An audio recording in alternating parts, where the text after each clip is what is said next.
సుప్త వజ్రాసనం చేయడానికి ముందుగా వజ్రాసనంలో కూర్చోవాలి.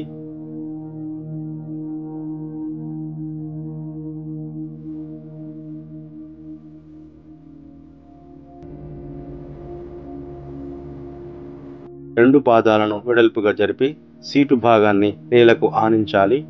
రెండు చేతుల సహాయంతో నెమ్మదిగా వెనక్కి వాలి నేలపై పడుకోవాలి.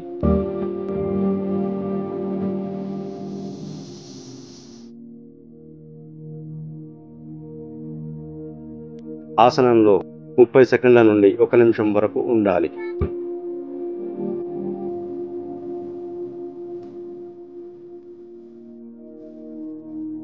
సుప్త వజ్రాసనం చేయడం వలన తొడలు, సీటు భాగం కొవ్వు కరిగి సన్నగా అవుతాయి.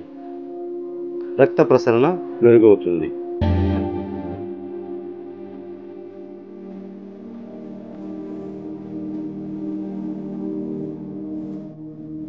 సుప్త వజ్రాసనంలో ఉండి మత్స్యాసనం కూడా చేయవచ్చు.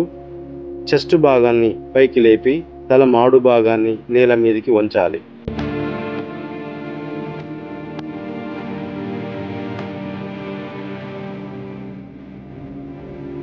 ఆసన స్థితిలో 30 సెకండ్ల నుండి 1 నిమిషం సేపు ఉండాలి.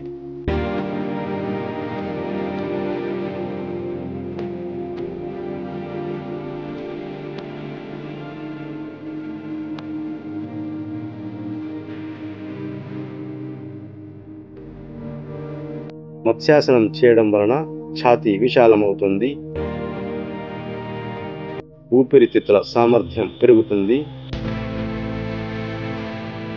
థైరాయిడ్ సమస్య తగ్గిపోతుంది.